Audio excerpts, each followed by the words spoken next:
A little bit about how you've traveled all across China in cities. How is this issue of public safety, public security, homelessness in particular? What is that like? Many people say homelessness does not exist, at least in the big cities. How do you see those issues from the firsthand experiences that you've had?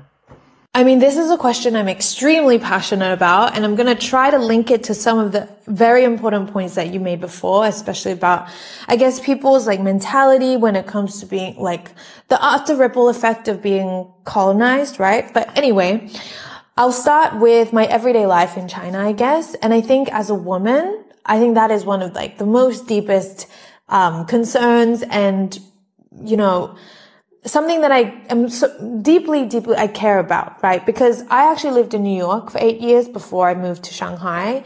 And New York is everything that you just described. The unpredictability, the chaos, the erraticness, and it is so scary because New York is technically one of the wealthiest cities in the world.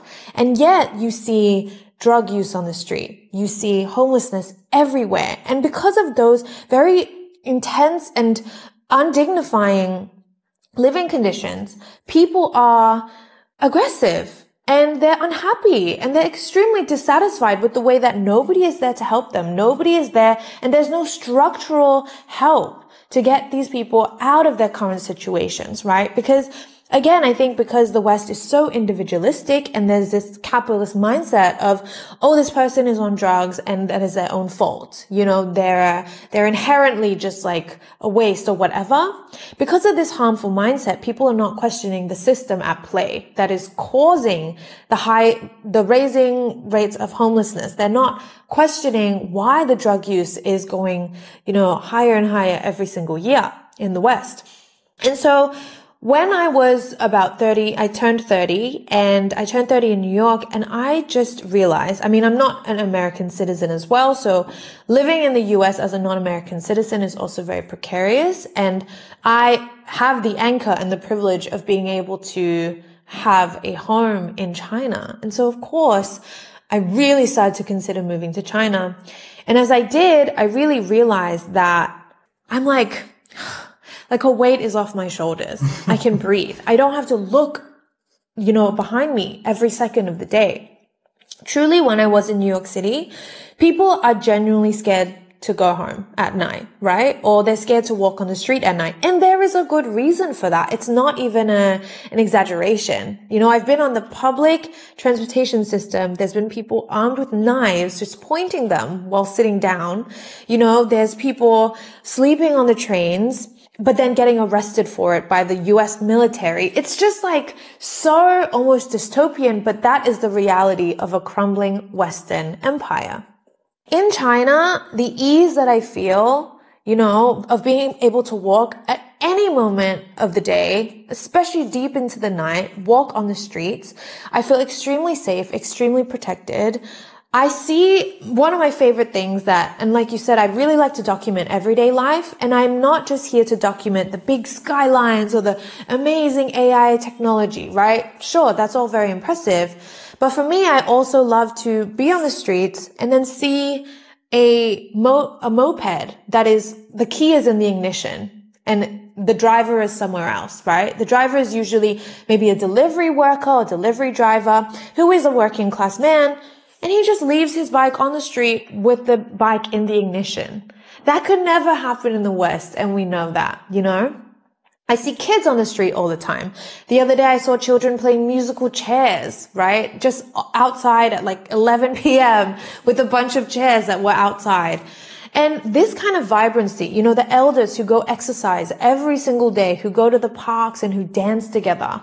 I think that for me is very moving because it shows a generation that fought a revolutionary struggle and gets to enjoy the fruits of their labor today, right? Who lived in a time where China was developing and going through extreme poverty and recovering from the century of humiliation and Japanese aggression. And were, promised all these things by the Communist Party. And I understand that maybe at the time, there was some kind of skepticism or uncertainty, but these promises have been fulfilled. And I don't just obviously talk about urban life. I mean, Shanghai is one of the best cities I've ever been in. It's unquestionably the most convenient place I've ever been, the safest city I've ever lived in. But this also applies for the rural areas as well. And I haven't been to all the rural areas in China, but the ones that I have been to are just as clean. They're just as safe. In fact, they're even more communal because the communities are tighter and they live more in proximity, and they literally, all their doors are wide open, unlocked.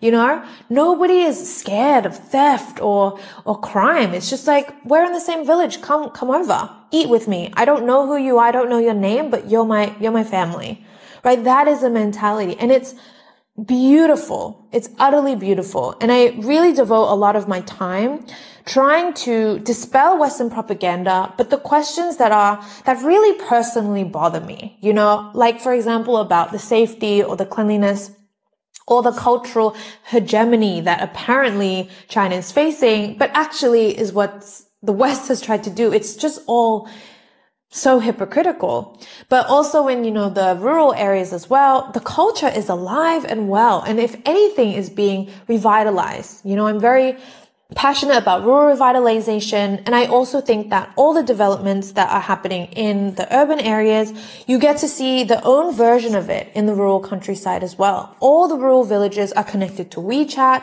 Alipay. They're not just isolated and marginalized, you know, by their own rural systems. They maintain their own culture. They maintain their own customs and traditions. But at the same time, they're not on the fringes of society, right? They get to sell their fresh farm produce directly to cities. I just went to a village in Guangdong, actually. And it's great that we've been to like similar regions, right? Because you've also seen the changes yourself.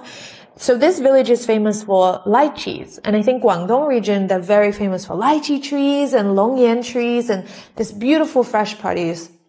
And there's a bunch of farmers over there who sell their produce. And a way to do that now is through live streaming, right? Is through going online, staying at home, going online in front of a camera, and then being able to sell all these fresh produce. And then the best thing is that you can also get the produce delivered to any part of China within a day or two. And so I got lychees, fresh lychees shipped to my home in Shanghai from that Guangdong village within a day after they were picked from the trees, from farmer to consumer, right? Like there's something about that where these farmers can make money, not just in their little communities, because that obviously gets very competitive and you can't make that much money from that, but they can expand their businesses as well and directly pay the farmers to enjoy the fruits that they grew. So I went on a bit of a tangent, but these are all the things I love about China, and I can go on and on and on because I think these are all parts of daily life that are very important, and they show the socialist path that China is on.